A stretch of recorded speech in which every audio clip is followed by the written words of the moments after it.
Kerala PSC നടത്താനിരിക്കുന്ന welfare officer grade 2 എക്സാമിന്റെ പ്രിപ്പറേഷന് ആവശ്യമായ സൈക്കോളജി റിലേറ്റഡ് ആയിട്ടുള്ള കുറച്ച് ടോപ്പിക്സ് ആണ് ഇന്ന് നമ്മളിവിടെ ചർച്ച ചെയ്യുന്നത്.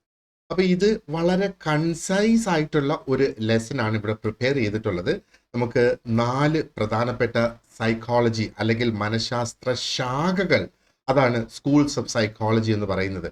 ഇതിനെ നമുക്ക് മനഃശാസ്ത്രത്തിന്റെ പ്രധാന പാഠശാഖകൾ എന്നും പറയാം. Major theoretical branches of psychology എന്നാണ് നമ്മൾ അതിനെ തർജ്ജമ ചെയ്താൽ നമുക്ക് കിട്ടുക. സോ എന്താണ് ഈ സ്കൂൾസ് ഓഫ് സൈക്കോളജി? അതിന്റെ പേരുകൾ നമുക്ക് സ്പെസിഫിക്കലി സിലബസിൽ കൊടുത്തിട്ടുള്ളത് സൈക്കോ അനലിറ്റിക് സ്കൂളുണ്ട്, ബിഹേവിയറൽ സ്കൂളുണ്ട്, കോഗ്നേറ്റീവ് സ്കൂളുണ്ട് ആൻഡ് ഹ്യൂമാനിസ്റ്റിക് അപ്രോച്ചസ് ഉണ്ട്. ഇത്രയാണ് നമ്മുടെ സിലബസ് അനുസരിച്ച് നമുക്ക് പഠിക്കാനായിട്ട് ഉള്ളത്. ഓക്കെ, സോ സൈക്കോളജി നമ്മൾ ഒന്ന് ചിന്തിക്കുകയാണെന്നുണ്ടെങ്കിൽ it has developed over time. പല രീതിയിൽ അത് ഡെവലപ്പ് ചെയ്തിട്ടുണ്ട്. ആൻഡ് അത് സൈക്കോളജിയുടെ ഡെവലപ്മെന്റ് എന്ന് പറയുമ്പോഴത്തേക്ക് എങ്ങനെയാണ് ആൾക്കാർ പെരുമാറുക, ആൾക്കാരുടെ ബിഹേവിയർ എന്താണ് എന്ന് മനസ്സിലാക്കുന്നതിന് അതിനുള്ള പല മാർഗങ്ങളാണ് ഈ പല സ്കൂൾസ് എന്ന് പറയുന്നത്. അല്ലെങ്കിൽ ഈ അപ്രോച്ചസ്, ഈ സ്കൂൾസ് ഓഫ് തോട്ട് എന്ന് പറയുന്നത്, ഇത് രൂപീകരിക്കപ്പെട്ടത് പല വിശ്വാസങ്ങളുടെ അടിസ്ഥാനത്തിലും ആ ഓരോ സ്കൂൾ രൂപീകരിക്കപ്പെട്ട ആ ഒരു സമയത്ത് ആ വ്യക്തികൾക്കുണ്ടായിരുന്ന നോളജിനെയും അടിസ്ഥാനപ്പെടുത്തിയിട്ടാണ് ഈ സ്കൂൾസ് വന്നിട്ടുള്ളത്. ഞാൻ പറഞ്ഞതുപോലെ 4 മേജർ സ്കൂൾസ് എന്ന് പറയുന്നത് psycho analytic, behavioural, cognitive and humanistic approaches ആണ് നമുക്ക് നോക്കാനുള്ളത്. അപ്പോൾ ഇത് ഓരോന്നും യുണീക്ക് ആണ്. ഓരോന്നിൻ്റെയും പിന്നിലുള്ള ഐഡിയാസ് ആക്ച്വലി ഡിഫറെൻ്റ് ആണ്. ഇത് എല്ലാം വ്യക്തമായി മനസ്സിലാക്കി വേണം നമ്മൾ മുന്നോട്ട് പോകാനായിട്ട്. ആദ്യം നമുക്ക് ക്വിക്കായിട്ടൊന്ന് പറഞ്ഞു പോകാം എന്താണ് ഈ സ്കൂൾസ് ഓഫ് സൈക്കോളജി എന്നുള്ളത്. സ്കൂൾസ് ഓഫ് സൈക്കോളജി ശരിക്കും പറഞ്ഞാൽ ഓരോ സ്കൂളും ഓരോ ഓർഗനൈസ്ഡ് ആയിട്ടുള്ള ഒരു സിസ്റ്റം ഓഫ് തോട്ടാണ്. അപ്പൊ ഈ സിസ്റ്റം ഓഫ് തോട്ടിൽ അടങ്ങിയിരിക്കുന്നത് അല്ലെങ്കിൽ അത് റെപ്രസെന്റ് ചെയ്യുന്നത് different ways of understanding the human mind and behaviour. മനുഷ്യന്റെ മനസ്സിനെയും മനുഷ്യന്റെ ബിഹേവിയറിനെയും മനുഷ്യന്റെ പെരുമാറ്റത്തിനെയും മനസ്സിലാക്കുന്നതിനുള്ള പല മാർഗങ്ങളാണ് ഈ ഡിഫറെന്റ് വേസ് ഓഫ് അല്ലെങ്കിൽ ഈ ഡിഫറെന്റ് സ്കൂൾസ് ഓഫ് സൈക്കോളജി എന്ന് നമ്മൾ പറയുന്നത്. അപ്പം ഓരോ സ്കൂളിനും ഒരു സ്പെസിഫിക് ആയിട്ടുള്ള ഒരു ഫ്രെയിം വർക്ക് ഉണ്ട്. അതായത് അതിനൊരു സെറ്റ് ഓഫ് പ്രിൻസിപ്പിൾസ് ഉണ്ട് ആൻഡ് അതിന് കുറേയധികം മെത്തേഡ്സ് ഉണ്ട്. എന്താ പറയേണ്ടത്, ആൾക്കാർ എങ്ങനെയാണ് ചിന്തിക്കുന്നത്, എങ്ങനെ ആൾക്കാർക്ക് ഫീൽ ചെയ്യുന്നു, ആൾക്കാർ എങ്ങനെ പെരുമാറുന്നു എന്നൊക്കെയുള്ളതിനെ പഠിക്കുന്നതിനും മനസ്സിലാക്കുന്നതിനും വേണ്ടിയുള്ള ഓരോ set of principles and methods ആണ് ഓരോ സ്കൂൾ ഓഫ് സൈക്കോളജി എന്ന് പറയുന്നത്. ഓക്കെ, അപ്പോൾ ഈ സ്കൂൾസിന്റെ ഡെവലപ്മെന്റ് നമ്മൾ നോക്കുകയാണെന്നുണ്ടെങ്കിൽ ശരിക്കും ഇത് ഓരോ സ്കൂളും ഡെവലപ്പായി വന്ന സമയത്ത് സൈക്കോളജിസ്റ്റ് ശ്രമിച്ചത് എന്ന് പറയുന്നത് ആ ഒരു സൈക്കോളജിക്കൽ ഫിനോമിന അതിനെ എക്സ്പ്ലെയിൻ ചെയ്യാനാണ്.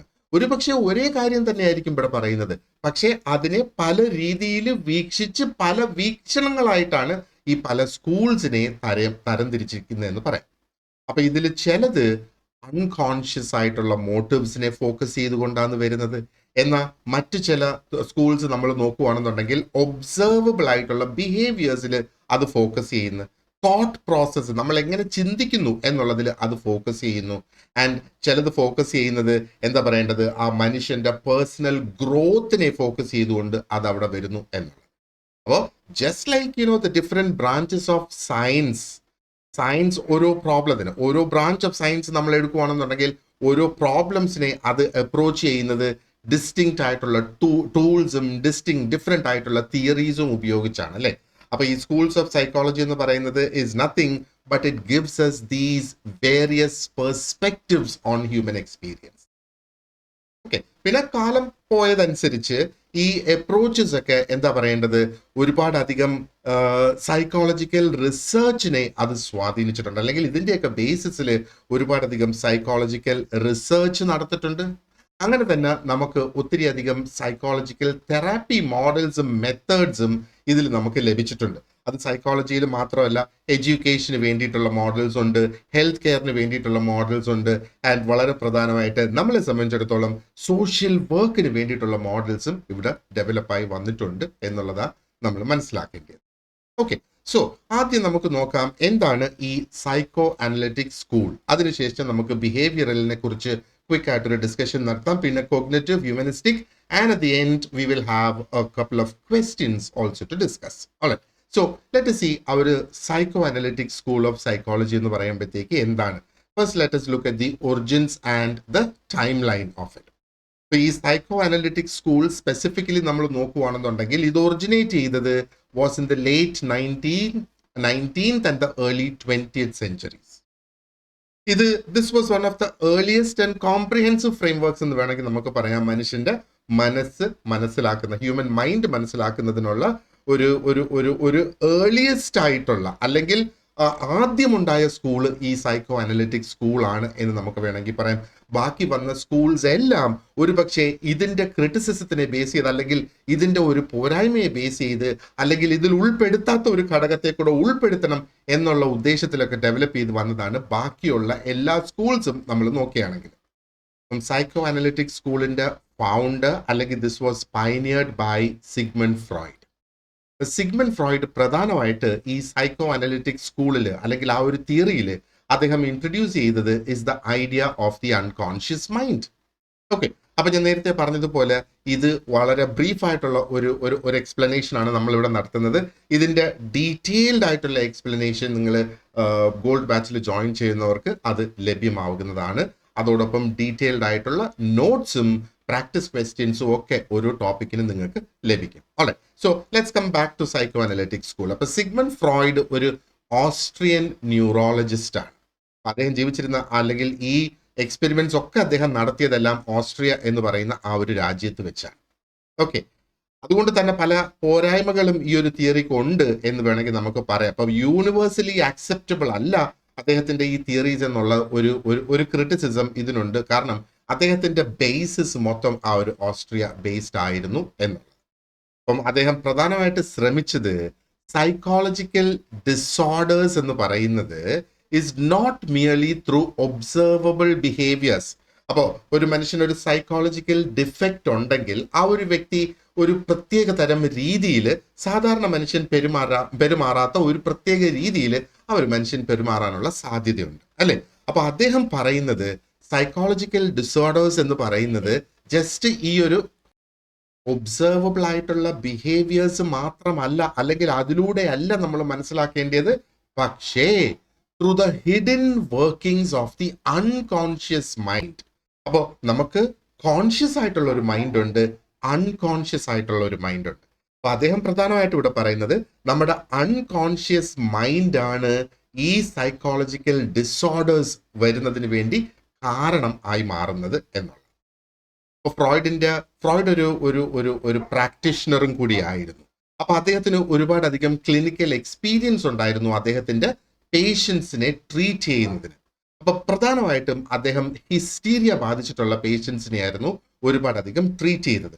അങ്ങനെ ഈ ഹിസ്റ്റീരിയ ബാധിച്ച പേഷ്യൻസിനെ ട്രീറ്റ് ചെയ്യുന്നതിന് വേണ്ടി അദ്ദേഹം ഡെവലപ്പ് ചെയ്തെടുത്ത് അല്ലെങ്കിൽ അദ്ദേഹം ഒരുപാടധികം ഉപയോഗിച്ച ഒരു മെത്തേഡാണ് ടോക്കിംഗ് ക്യൂർ എന്ന് പറയുന്നത്. ശരിക്കും അത് അദ്ദേഹം ജോസഫ് ബ്രൂവർ എന്ന് പറയുന്ന മറ്റൊരു സൈക്കോളജിസ്റ്റുമായിട്ട് ചേർന്നാണ് ഈ ടോക്കിംഗ് ക്യൂർ അദ്ദേഹം രൂപപ്പെടുത്തിയെടുത്തത്. അപ്പൊ ഇത് ഒരു തെറാപ്യൂട്ടിക് പ്രോസസ്സാണ്.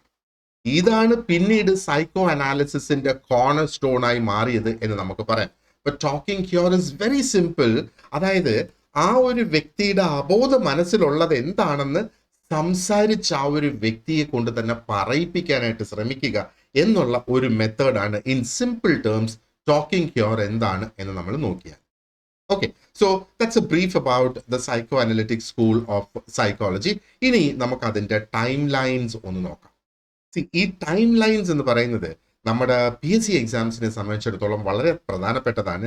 ഈ എല്ലാ ടൈം ലൈൻസിൽ നിന്നും കൂടി എടുത്ത് 1-2 ചോദ്യങ്ങൾ ടൈം ലൈൻസിനെ ബേസ് ചെയ്ത് നമുക്ക് വരാനുള്ള ഒരു സാധ്യതയുണ്ട്. അപ്പോൾ ടൈം ലൈൻസ് ഉള്ള ഒരു സബ്ജക്റ്റ് ആണ് നമ്മൾ പഠിക്കുന്നതെങ്കിൽ അതിനെ ബേസ് ചെയ്തൊരു ചോദ്യം വരാം, അല്ലെങ്കിൽ 2 ചോദ്യങ്ങൾ വരാം. So it's very important that we look at the time line. So 1895 അത് മുതൽ സ്റ്റാർട്ട് ചെയ്തു എന്ന് നമുക്ക് വേണമെങ്കിൽ കണക്കാക്കാം. അപ്പൊ ഈ സമയത്ത് എന്താണ്, സ്റ്റഡീസ് ഓൺ ഹിസ്റ്റീരിയ ഈ ഒരു സമയത്ത് അവിടെ നടന്നു. സോ ഈ ഒരു അവസരത്തിലാണ് അദ്ദേഹം റിപ്രഷൻ, അൺകോൺഷ്യസ് പ്രോസസ്സസ് എന്നൊക്കെയുള്ള കോൺസെപ്റ്റ്സ് ഇൻട്രൊഡ്യൂസ് ചെയ്തത് ഈ ഒരു കാലഘട്ടത്തിലാണ്. Now let's move on to 1900. 1900 വന്നപ്പോഴത്തേക്ക് ദ ഇന്റർപ്രിട്ടേഷൻ ഓഫ് ഡ്രീംസ് എന്ന് പറയുന്ന ഒരു പുസ്തകം അദ്ദേഹം പ്രസിദ്ധീകരിക്കുന്നു. ആൻഡ് അതിലൂടെ അദ്ദേഹത്തിന്റെ ഡ്രീം തിയറി, ഡ്രീം അനാലിസിസ് ഒക്കെ വളരെയധികം എലാബറേറ്റ് ചെയ്ത് കൊണ്ടുവരുന്നു എന്നുള്ളത്. ആൻഡ് 1905 നമ്മൾ നോക്കുവാണെങ്കിൽ he introduced what is known as the psychosexual theory of development. Psychosexual theory of development ഒരു കാലഘട്ടത്തിലാണ് അദ്ദേഹം അത് പ്രൊപ്പോസ് ചെയ്യുന്നത്. ഇനി മൂവിങ് ഓൺ ടു 1923 ഈ സമയത്താണ് അദ്ദേഹത്തിന്റെ ആ ഒരു സ്ട്രക്ചറൽ തിയറി ഉടലെടുത്തത്. അപ്പോൾ ഈ ഒരു സ്ട്രക്ചറൽ തിയറി അല്ലെങ്കിൽ സ്ട്രക്ചർ ഓഫ് ദ മൈൻഡ് എന്നുള്ള ഉദ്ദേശത്തിൽ ID, ego and super ego, ഇതാണ് മൈൻഡിന്റെ സ്ട്രക്ചർ എന്നുള്ള ആ ഒരു എക്സ്പ്ലനേഷൻ, ഒരു തിയറി അദ്ദേഹം മുന്നോട്ട് വെച്ചു. ഇനി 1930s മുതൽ തുടങ്ങി 1950s വരെ നമ്മൾ നോക്കുകയാണെന്നുണ്ടെങ്കിൽ ഈ ഒരു കാലഘട്ടത്തിലാണ് നിയോ ഫ്രോഡിയൻസ് വന്നത്. Neo Freudians like Adler, Horney, എന്താ പറയേണ്ടത്, ഫ്രോം, FROM, ഫ്രോം, ഇവരൊക്കെ എന്താ ചെയ്തത്? ഇവരൊക്കെ ദേ എക്സ്റ്റെൻഡഡ് ദ തിയറി. അപ്പൊ സൈക്കോ അനാലിസിസിനെ കുറെ കൂടെ എക്സ്റ്റെൻഡ് ചെയ്തിട്ട് അതിൽ ഓൾറെഡി ഇൻക്ലൂഡ് ചെയ്തിട്ടില്ലായിരുന്ന സോഷ്യൽ ആൻഡ് കൾച്ചറൽ ഡയമെൻഷൻസ് അവർ ആഡ് ചെയ്തു എന്നുള്ളത്. ഇപ്പൊ ഞാൻ പറഞ്ഞില്ലേ, എല്ലാം വീണ്ടും വന്നേക്കുന്ന ആ ഒരു എക്സ്പ്ലനേഷൻസ് അല്ലെങ്കിൽ എക്സ്പാൻഷൻസ് അല്ലെങ്കിൽ പുതിയ തിയറീസ് ഒക്കെ ഈ സൈക്കോ അനാലിസിസിന്റെ ചോട് പിടിച്ച് തന്നെ മുന്നോട്ട് പോയിട്ടുണ്ട് എന്ന് വേണമെങ്കിൽ നമുക്ക് പറയാം. ആൻഡ് 1960s ഓൺവേർഡ്സ് നമ്മൾ നോക്കുകയാണെന്നുണ്ടെങ്കിൽ ഒത്തിരി അധികം കോൺട്രിബ്യൂഷൻസ് വെ made by Lacan, കോഹേർട്ട്, Ericsson.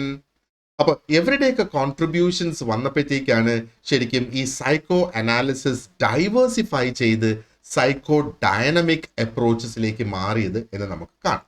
Psycho dynamic approaches അല്ലെങ്കിൽ ആ ഒരു സ്കൂൾ നമുക്ക് നോക്കേണ്ടതില്ല. ബട്ട് ദെൻ അഗെയിൻ നമ്മുടെ സിലബസ് അനുസരിച്ച് അത് സ്പെസിഫിക്കലി മെൻഷൻ ചെയ്തിട്ടില്ല. ബട്ട് ദെൻ സൈക്കോ ഡൈനമിക് ഇവിടെ നിന്നാണ് അത് ഉണ്ടായത് എന്നുള്ളത്. അതായത് ഈ സൈക്കോ അനാലിസിസിന്റെ ഡൈവേഴ്സിഫിക്കേഷൻ നടന്ന് and that was pioneered by Lacan, Kohut and Erikson. പിന്നെയാണ് സൈക്കോ ഡൈനാമിക്. അത് ശരിക്കും ഒരു എന്താ പറയേണ്ടത്, കുറച്ചും കൂടെ സിംപ്ലിഫൈ ചെയ്ത് സൈക്കോ അനാലിസിസിനെ കുറച്ചും കൂടെ സിംപ്ലിഫൈ ചെയ്ത് കൊണ്ടുവന്നതാണ് സൈക്കോ ഡൈനാമിക് പ്രോസസ്സസ് എന്ന് വേണമെങ്കിൽ നമുക്ക് പറയാം. ഇനി ആരൊക്കെയാണ് ഇതിന്റെ ഈ സൈക്കോ അനാലിസിസിലെ കീ പ്രൊപ്പോണൻസ് അല്ലെങ്കിൽ കീ കോൺട്രിബ്യൂട്ടേഴ്സ് എന്ന് നമുക്ക് നോക്കാം.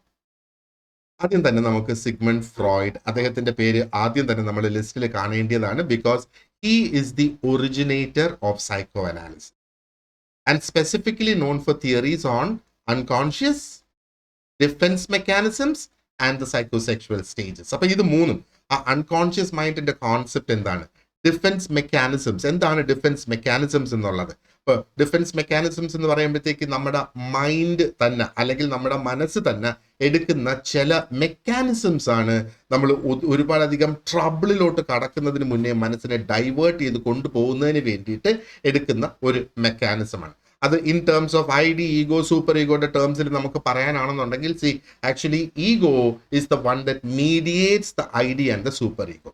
അപ്പൊ ID എന്ന് പറയുന്നത് നമ്മുടെ പ്രൈമൽ അല്ലെങ്കിൽ പ്രിമിറ്റീവ് അല്ലെങ്കിൽ ആനിമൽ ഇൻസ്റ്റിങ്സ് പോലെയുള്ള ഇൻസ്റ്റിങ്സ് ആണ് ID എന്ന് പറയുന്നത്. ആ ഒരു ID ആണ് നമ്മളിൽ ഏറ്റവും കൂടുതൽ പ്രവർത്തിക്കുന്നത് അല്ലെങ്കിൽ നമ്മുടെ മൈൻഡിനെ ഏറ്റവും കൂടുതൽ നയിക്കുന്നത് ID ആണെങ്കിൽ നമ്മൾ വീണ്ടും വിചാരമില്ലാതെ പല കാര്യങ്ങളും അവിടെ ചെയ്യും. എന്നാൽ സൂപ്പർ ഈഗോ എന്ന് പറയുമ്പോഴത്തേക്ക് that is the ideal self, ഏറ്റവും ഐഡിയൽ ആയിട്ടുള്ള ഒരു ഇൻഡിവിജ്വൽ എന്ന് നമ്മൾ എങ്ങനെയാണ് കണക്കാക്കപ്പെടുന്നത്, അതാണ് സൂപ്പർ ഈഗോ എന്ന് പറയുന്നത്. സോ ഈ ഒരു ഐഡിയും സൂപ്പർ ഈഗോയും തങ്ങളിൽ എപ്പോഴും ഒരു കോൺഫ്ലിക്റ്റിലാണ് നമ്മുടെ മനസ്സിലിരിക്കുന്നത്. അവിടെയാണ് ഈഗോ വരുന്നത്. ഈഗോ വന്നിട്ട് ഇറ്റ് വിൽ എന്താ പറയണ്ട ഒരു സെറ്റിൽമെന്റ് കണ്ടെത്തും in between ID and ego, what is super ego, what is socially acceptable എന്നുള്ള ആ ഒരു നിലയിലേക്ക് നമ്മളെ കൊണ്ടെത്തിക്കുന്ന സംഗതിയാണ് ഈ ഈഗോ എന്ന് പറയുന്നത്. അപ്പോൾ ചില സിറ്റുവേഷനിൽ ഈഗോയ്ക്ക് അതിനെ മാനേജ് ചെയ്യാൻ പറ്റാത്ത ഒരു സാഹചര്യം വരും. അവിടെയാണ് നമ്മുടെ മൈൻഡ് വളരെയധികം ടെൻഷനിലേക്കൊക്കെ പോകുന്നത്. നമുക്ക് ഒരു തീരുമാനത്തിൽ എത്താനായിട്ട് കഴിയുന്നില്ല. സോ ആ ഒരു സാഹചര്യത്തിൽ defence mechanisms will come in. Repression പോലെയൊക്കെയുള്ള മെക്കാനിസംസ് ആണ് ഡിഫൻസ് മെക്കാനിസംസ്. ഈ ഡിഫൻസ് മെക്കാനിസം വന്ന് ഒന്നുകിൽ നമ്മുടെ മൈൻഡിനെ അവിടെ നിന്ന് ഡൈവേർട്ട് ചെയ്യുന്നു, അല്ലെങ്കിൽ ആ ഒരു പ്രശ്നത്തെ പറ്റി ടെമ്പററി ആയിട്ട് നമ്മൾ മറന്നു പോകുന്നു. അങ്ങനെയൊക്കെയുള്ള ഡിഫൻസ് മെക്കാനിസം ഓട്ടോമാറ്റിക്കലി നമ്മുടെ മൈൻഡ് എടുക്കും എന്നാണ്. ഓക്കെ, സോ ഇനി കാൾ ജങ്ങിന്റെ കോൺട്രിബ്യൂഷൻസ് അല്ലെങ്കിൽ അദ്ദേഹം പ്രൊപ്പൗണ്ട് ചെയ്ത് എന്തൊക്കെയാണെന്ന് നോക്കുകയാണെന്നുണ്ടെങ്കിൽ അദ്ദേഹം അനലിറ്റിക്കൽ സൈക്കോളജി ഡെവലപ്പ് ചെയ്തു. ആൻഡ് അതിനകത്ത് അദ്ദേഹം ഓൾസോ ഇൻക്ലൂഡ് ചെയ്തതാണ് ആ കളക്റ്റീവ് അൺകോൺഷ്യസും ആർക്കിടൈപ്സ് എന്നൊക്കെ പറഞ്ഞ് അദ്ദേഹം അതിനകത്ത് ഇൻക്ലൂഡ് ചെയ്ത കോൺസെപ്റ്റ്സ് ആണ്. ഇതൊക്കെ നമ്മുടെ ഡീറ്റെയിൽഡ് ആയിട്ടുള്ള ലെസൺസിൽ നമ്മൾ നോക്കുന്നുണ്ട്. And then comes Alfred Adler. അപ്പം ആഡ്ലർ എന്താണ് ചെയ്തത്? ഇൻഡിവിജ്വൽ സൈക്കോളജി അദ്ദേഹം പ്രൊപ്പോസ് ചെയ്തു. അപ്പോൾ ഒരു വ്യക്തിയുടെ സോഷ്യൽ മോട്ടീവ്സിലും ഇൻഫീരിയോറിറ്റി കോംപ്ലക്സിലും ഒക്കെ ഫോക്കസ് ചെയ്തുകൊണ്ടാണ് ആഡ്ലറിന്റെ ആ ഒരു തിയറി ഡെവലപ്പായി വന്നിട്ടുള്ളത്. And then we have Karen Horney. അപ്പം കാരൻ ഹോണി എന്താണ് ചെയ്തത്? ശരിക്കും ഫ്രോയിഡിന്റെ ജെൻഡർ തിയറീസിനെ ക്രിട്ടിസൈസ് ചെയ്തു. ഓക്കെ, ആൻഡ് അവർ ഇൻട്രൊഡ്യൂസ് ചെയ്ത കോൺസെപ്റ്റ്സ് ആണ് ബേസിക് ആങ്സൈറ്റി, ന്യൂറോട്ടിക് നീഡ്സ് എന്നൊക്കെയുള്ളത്. കാരണം ഫ്രോയിഡിന്റെ ജെൻഡർ തിയറീസ് എന്ന് പറയുമ്പോഴത്തേക്ക് അത് ആക്ച്വലി എന്താ പറയേണ്ടത്, ഒരു ഒരു ഒരു ഒരു പരിധി വരെ ഒരു നെഗറ്റീവ് ഇമ്പാക്റ്റ് സ്ത്രീകളിൽ കൊണ്ടുവരത്തക്ക രീതിയിലായിരുന്നു ഫ്രോയിഡിന്റെ ആ ഒരു ജെൻഡർ തിയറി എന്ന് നമുക്ക് വേണമെങ്കിൽ പറയാം. അവിടെയാണ് ഇലക്ട്ര കോംപ്ലക്സും ഈഡിപ്പസ് കോംപ്ലക്സും ഒക്കെ അദ്ദേഹം ഡിസൈൻ ചെയ്ത് പറഞ്ഞു പോകുന്ന ആ ഒരു സിറ്റുവേഷൻ. അപ്പൊ അതിനെ അവര് എതിർത്ത് പറഞ്ഞു എന്നുള്ളതാണ്. ബേസിക്കലി കാരൻ ഹോണി ഒരു ഫെമിനിസ്റ്റ് ആണ്. Okay, and then we have Erich Fromm. അപ്പം എറിക് ഫ്രോം ചെയ്തത് എന്താണ്? അദ്ദേഹം ഒരുപാടധികം എംഫസിസ് കൊണ്ടുവന്നു on the socio cultural influences on human behaviour. Psychological health maintain ചെയ്യുന്നതിന് ആ സൊസൈറ്റിയും കൾച്ചറും എങ്ങനെ സ്വാധീനിക്കുന്നു നോക്ക്. അപ്പൊ ഈ എറിക് ഫ്രോം ഇൻട്രൊഡ്യൂസ് ചെയ്ത ഈ ഒരു socio cultural influences on the psyche എന്ന് പറയുന്നത് ഫ്രോയിഡിന്റെ ഒറിജിനൽ തിയറിയിൽ ഇല്ലാത്തതാണ്. അപ്പൊ ഇതെല്ലാം കൂടെ ചേർത്താണ് ഈ സൈക്കോ അനലിറ്റിക് സ്കൂൾ ഉണ്ടായിട്ടുള്ളത്. ഇനി ഇതിന്റെ കോർ കോൺസെപ്റ്റ്സ് നമുക്ക് നോക്കുകയാണെന്നുണ്ടെങ്കിൽ ആദ്യം തന്നെ we can see there is the unconscious mind. അപ്പം അൺകോൺഷ്യസ് മൈൻഡ് എന്ന് പറയുന്നത് അതിനെ അദ്ദേഹം ഡിഫൈൻ ചെയ്തേക്കുന്നത് as a repository of thoughts, memories and desires. Now there is a catch. അപ്പൊ റിപ്പോസിറ്ററി എന്ന് പറയുമ്പോഴത്തേക്ക് നമുക്കറിയാം അതൊരു സ്റ്റോർ ഹൗസ്, ഒരു വെയർ ഹൗസ് എന്ന് വേണമെങ്കിൽ പറയാം. അവിടെ സ്റ്റോർ ചെയ്ത് വെച്ചിരിക്കുകയാണ് എന്താ പറയേണ്ടത്, പലതരത്തിലുള്ള തോട്ട്സ്, ചിന്തകൾ, മെമ്മറീസ് ആൻഡ് ഡിസയേഴ്സ്.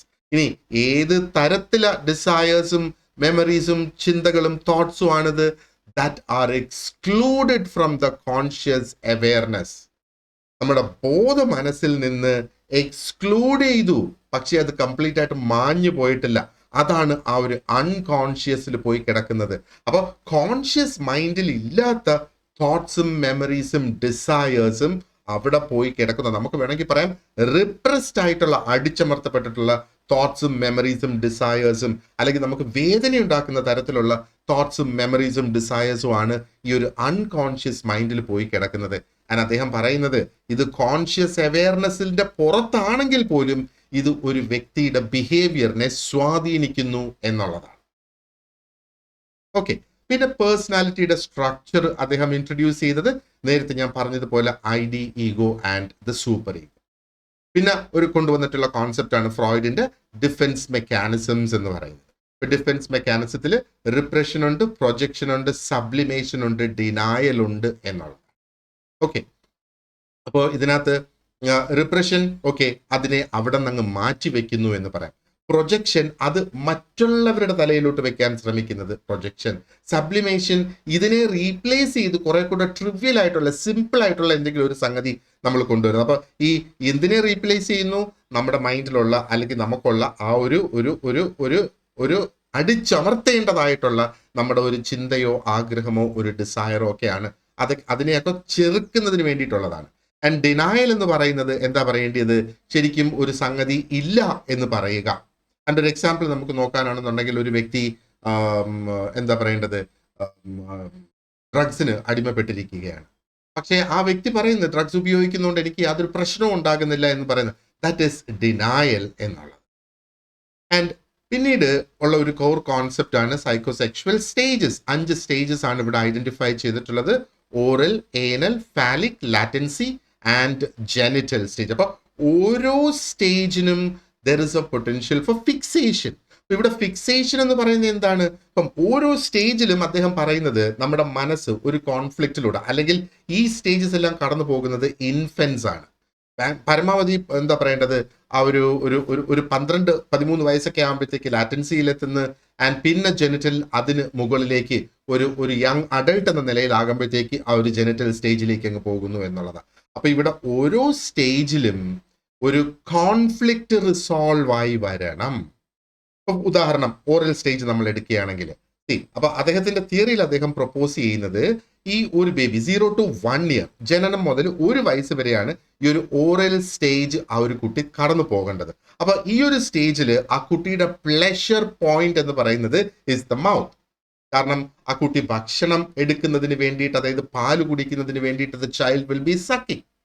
അത് ബോട്ടിലാകാം, നിപ്പിളാകാം, ഇറ്റ് വിൽ ബി സക്കിങ്. അപ്പൊ അതിലൂടെ അതിന്റെ പ്ലഷറും ലഭിക്കുന്നു, ന്യൂട്രിയൻസും ലഭിക്കുന്നു. And it will also bite. ഈ ഒരു പ്രായത്തിലുള്ള കുട്ടികൾക്ക് ബൈറ്റല്ല, കയ്യിൽ എന്ത് കിട്ടിയാലും അതെടുത്ത് വായിലേക്ക് ഇടുന്നത്. അപ്പൊ it is through the mouth that they experience pleasure എന്നുള്ളത്. അപ്പൊ ഇത് ഫിക്സ്ഡ് ആകുന്ന എപ്പോഴാണ്? ഒന്നുകിൽ ആവശ്യത്തിനുള്ള സക്കിങ് ആൻഡ് ബൈറ്റിങ് അവിടെ ആ ഒരു സ്റ്റേജിൽ നടന്നില്ല, അപ്പോ അത് അണ്ടർ ഡെവലപ്ഡ് ആയി. ഇനി അതും അല്ലെങ്കിൽ അത് ഓവർ ഡെവലപ്ഡ് ആയി പോകും എന്ന് പറഞ്ഞാൽ അമിതമായിട്ട് ഉണ്ടാകുന്ന ആ ഒരു സക്കിങ്ങും ബൈറ്റിങ്ങും ആ ഒരു സ്റ്റേജിൽ വരുന്നത്. അപ്പൊ ഇത് അണ്ടർ ആയിരുന്നാലും ഓവർ ആയിരുന്നാലും ഇറ്റ് ഗെറ്റ്സ് ഫിക്സ്ഡ്.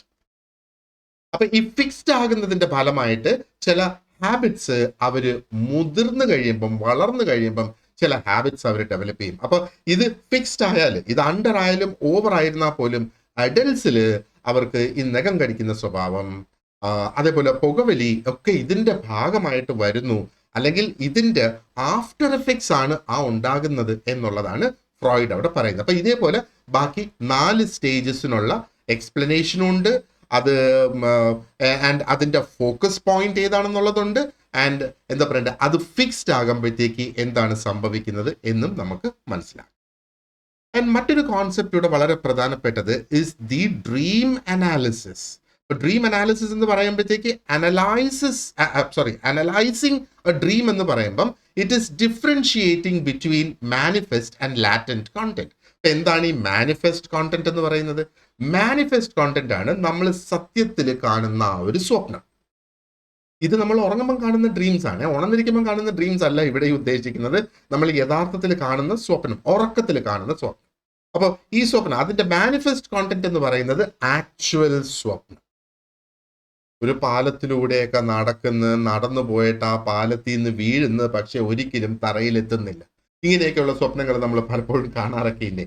ആൻഡ് അതിന്റെ ലാറ്റന്റ് കോണ്ടന്റ് എന്ന് പറയുന്നത് എന്താണ്? ഈ മാനിഫെസ്റ്റ് കോണ്ടന്റിനെ വിലയിരുത്തി അനാലിസിസിലൂടെ അതിന്റെ ഉള്ളിലുള്ള അർത്ഥം എന്താണെന്ന് കണ്ടുപിടിക്കുക. ഒരുപക്ഷെ ഡ്രീം എന്ന് പറയുമ്പം നമ്മുടെ മനസ്സിലുള്ള ആ റിപ്രസ്ഡ് ആയിട്ടുള്ള മെമ്മറീസ്, അല്ലെങ്കിൽ നമ്മൾ അടിച്ചമർത്തി വെച്ചിരിക്കുന്ന ആഗ്രഹങ്ങളുടെ ഒരു എന്താ പറയേണ്ടത്, ഒരു പ്രതിഫലനത്തിന്റെ ഭാഗമായിട്ടാണ് ഈ ഡ്രീം. അത് പലപ്പോഴും മറ്റൊരു രൂപത്തിലായിരിക്കും നമ്മളത് കാണുക. അപ്പൊ ഇവിടെ ഒരു അനാലിസിസ് റിവേഴ്സിലോട്ട് നടത്തുന്നത്, ആ ഡ്രീം ആക്ച്വൽ കോണ്ടന്റ് എന്താണെന്ന് എടുത്തിട്ടുള്ളത് അതിനെ പഠിച്ച് മനസ്സിലാക്കിയിട്ട് എന്താണ് ആ ഒരു റിപ്രസ്ഡ് ആയിട്ടുള്ള മെമ്മറിയിലേക്ക് നമുക്ക് എത്താനായിട്ട് സാധിക്കുന്നു. So that's the differentiation between manifest and latent content. അപ്പൊ ഇത് ശരിക്കും ഇത് ഒരു സോഷ്യൽ വർക്ക് അല്ലെങ്കിൽ ഒരു തെറാപ്പിയുടെ ഭാഗമായിട്ട് ഇത് നമ്മൾ ചെയ്യുമ്പോഴത്തേക്ക് ആ വ്യക്തിക്ക് ഫിക്സ് ചെയ്യാനുള്ള എന്തെങ്കിലും പ്രോബ്ലംസ് അവിടെ ഉണ്ടാകും. കുട്ടിക്കാലത്ത് നിന്ന് ഉടലെടുത്തത് ആ പ്രോബ്ലത്തെ ഫിക്സ് ചെയ്യാനായിട്ട് സഹായിക്കുന്നതാണ് ഈ ഡ്രീം അനാലിസിസ് എന്ന് പറയുന്നത്. And then there are the therapeutic tools which are transference and free association. അപ്പോൾ ഇതൊക്കെ ജസ്റ്റ് എന്താ പറയേണ്ടത്, ആ അൺകോൺഷ്യസ് ആയിട്ടുള്ള നമ്മുടെ മൈൻഡിലുള്ള തോട്ട്സും കാര്യങ്ങളും ഒക്കെ ആക്സസ് ചെയ്യുന്നതിന് വേണ്ടിയിട്ട് ഉപയോഗിക്കുന്ന മെത്തേഡ്സ് ആണ് ട്രാൻസ്ഫറൻസും ഫ്രീ അസോസിയേഷൻ എന്നൊക്കെ പറയുന്നത്. അപ്പോൾ ഈ മെത്തേഡ്സ് എന്തൊക്കെയാണെന്നുള്ളത് ഡീറ്റെയിൽഡ് ആയിട്ട് നിങ്ങളുടെ എന്താ പറയേണ്ടത് ഗോൾഡ് ബാച്ചിന് ലഭിക്കുന്ന ക്ലാസ്സസിൽ നമ്മൾ ഡീറ്റെയിൽഡ് ആയിട്ട് പറഞ്ഞിട്ടുണ്ട്. ഇവിടെ ഞാൻ എന്തൊക്കെയാണ് നമ്മൾ അതിനകത്ത് കവർ ചെയ്യേണ്ടത്, അല്ലെങ്കിൽ what is this particular school എന്നുള്ളതിൻ്റെ ഒരു ബേസിക് ഐഡിയ നിങ്ങൾക്ക് ഇവിടെ തരുന്നു എന്നുള്ളത്. അപ്പോൾ എല്ലാ നല്ല കാര്യങ്ങൾക്കും അതിൻ്റെതായ മോശം സൈഡും ഉണ്ടാകും എന്ന് പറഞ്ഞതുപോലെ ഇവിടെ സൈക്കോ അനലിറ്റിക് തിയറിക്കും ക്രിറ്റിസിസംസ് ഉണ്ട്. ഒന്ന്, ഇറ്റ് ലാക്സ് എംപെറിക്കൽ ടെസ്റ്റബിലിറ്റി എന്നുള്ളതാണ്. പലരും പറയുന്നത് അത് അൺസയന്റിഫിക് ആണ് എന്നുള്ളതാണ് പറയുന്നത്. അപ്പോൾ സയന്റിഫിക് വാലിഡിറ്റി ഇതിന് ഉണ്ടാക്കിയെടുക്കാനായിട്ട് നമുക്ക് സാധിക്കുന്നില്ല. കാരണം ഫ്രോയിഡ് ഉപയോഗിക്കുന്ന ചില മെത്തേഡ്സ് ഇതിനകത്ത് നമ്മൾ നോക്കുകയാണെന്നുണ്ടെങ്കിൽ അഗെയിൻ ആ ഒരു എംപെറിക്കൽ ടെസ്റ്റബിലിറ്റി, സയന്റിഫിക്കലി നമുക്ക് ടെസ്റ്റ് ചെയ്യാനായിട്ട് സാധിക്കുന്നില്ല. ഒരു പക്ഷേ അത് ടെസ്റ്റ് ചെയ്താൽ പോലും സെയിം റിസൾട്ട്സ് പല ടെസ്റ്റിൽ ലഭിക്കണമെന്ന് നിർബന്ധമില്ല. ആൻഡ് ഒരുപാടധികം ജെൻഡർ ആൻഡ് കൾച്ചറൽ ബയാസ് ഉണ്ട് എന്നുള്ളതാണ് ഫ്രോയിഡിന്റെ തിയറിയിൽ. ഓക്കെ, പ്രത്യേകിച്ചും എന്താ പറയേണ്ടത്, അത് ഒരു പേട്രിയാക്കിയൽ ആണ്, അല്ലെങ്കിൽ അതൊരു യൂറോസെൻട്രിക് ആയിട്ടുള്ള തിയറീസ് ആണ് എന്നൊക്കെയുള്ള ഒരു പ്രശ്നം അതിന് വന്നിട്ടുണ്ട്. And then the next one is narrow focus on sexuality and pathology. അപ്പൊ ഇവിടെ നാരോ ഫോക്കസ് അല്ല, ഓവർ എംഫസിസ് ആണ് വന്നിരിക്കുന്നത് ഓൺ സെക്ഷുവാലിറ്റി. ഓക്കെ, കാരണം അദ്ദേഹത്തിന്റെ ആ ഒരു എന്താ പറയുക സൈക്കോസെക്ഷുവൽ സ്റ്റേജസ് എന്നൊക്കെ പറഞ്ഞ് ആ ഒരു സോഷ്യൽ കൾച്ചറൽ പോലെയുള്ള എലിമെന്റ്സ് ഒന്നും അദ്ദേഹം കണക്കിലെടുത്തിട്ടില്ല. ജസ്റ്റ് സൈക്കോസെക്ഷുവൽ സ്റ്റേജസ് ആണ് ഒരു വ്യക്തിയുടെ എന്താ പറയുക പേഴ്സണാലിറ്റി ഡെവലപ്മെന്റിന് ആധാരമാകുന്നത് എന്നുള്ളതാണ് അദ്ദേഹം സ്ട്രോങ് ആയിട്ട് പറഞ്ഞേക്കുന്നത്. So you can see the difference here, right? Okay, ഇനി അടുത്തത് നമുക്ക് പ്രൊസീഡ് ചെയ്യാനുള്ളത് is on the behavioural school. So what we will do is we will do that as the next lecture. So thank you very much for watching this lesson. And നമ്മുടെ gold ബാച്ചിൽ join ചെയ്യുന്നതിന് ഉള്ള contact number ഞാൻ ഈ വീഡിയോയുടെ description ബോക്സിൽ കൊടുത്തിട്ടുണ്ടാകും. You can just give us a call, അല്ലെങ്കിൽ വാട്സാപ്പിൽ ഒരു മെസ്സേജ് അയക്കാം. നമുക്കൊരു സ്റ്റഡി ഗ്രൂപ്പ് ഉണ്ട്. ആ സ്റ്റഡി ഗ്രൂപ്പിൽ ജോയിൻ ചെയ്യുന്നതിനുള്ള ലിങ്കും ഞാൻ ഈ വീഡിയോയുടെ ഡിസ്ക്രിപ്ഷൻ ബോക്സിൽ കൊടുത്തിട്ടുണ്ടാകും. ഗോൾഡ് ബാച്ചിൽ ജോയിൻ ചെയ്യുന്നവർക്ക് കംപ്ലീറ്റ് നോട്ട്സ് ലഭിക്കും, വളരെ ഡീറ്റെയിൽഡ് ആയിട്ടുള്ള. ആൻഡ് ആ ഓരോ ടോപ്പിക് വൈസ് ആണ് നോട്ട്സ്, ആൻഡ് അതിനുള്ള പ്രാക്ടീസ് ക്വസ്റ്റ്യൻസ് നിങ്ങൾക്ക് ലഭിക്കും. എല്ലാ ടോപ്പിക്സിനെയും കവർ ചെയ്തുകൊണ്ടുള്ള റെക്കോർഡഡ് വീഡിയോ ലെക്ചേഴ്സ് നിങ്ങൾക്ക് ലഭിക്കുന്നതായിരിക്കും. ആൻഡ് വീക്ക്ലി മോക്ക് ടെസ്റ്റ് നമ്മൾ കണ്ടക്ട് ചെയ്യും. സിലബസ് കംപ്ലീറ്റ് ചെയ്തതിനു ശേഷം we will also have 10 to 12 model exams. അത് പരീക്ഷയ്ക്ക് മുന്നേ ആയിട്ട് നമുക്ക് ആ മോഡൽ എക്സാംസ് നടത്തും. ഇനി ഇത് കൂടാതെ നമ്മൾ റിവിഷൻ സ്റ്റാർട്ട് ചെയ്യുമ്പോഴത്തേക്ക് V will have live classes, question discussion sessions ഒക്കെ നമുക്ക് വൈകുന്നേരങ്ങളിൽ കണ്ടക്ട് ചെയ്യും. അപ്പൊ എല്ലാവർക്കും, മാക്സിമം എല്ലാ സ്റ്റുഡൻസിനും ക്ലാസ്സിൽ ജോയിൻ ചെയ്യത്തക്ക രീതിയിൽ ഒരു 7-നും 10-നും ഇടയ്ക്കൊക്കെ ആയിരിക്കും ഈ ലൈവ് ക്ലാസ്സസ് നമ്മൾ കണ്ടക്ട് ചെയ്യുന്നത്. അപ്പോൾ എന്താ പറയേണ്ടത്, വളരെയധികം ഡീറ്റെയിൽഡ് ആയിട്ട് നമുക്ക് പഠിച്ചു പോകുന്നതിന് വേണ്ടിയിട്ട് you can join our gold batch today itself. So thank you very much once again for watching this, and you have a great day ahead. Thank you.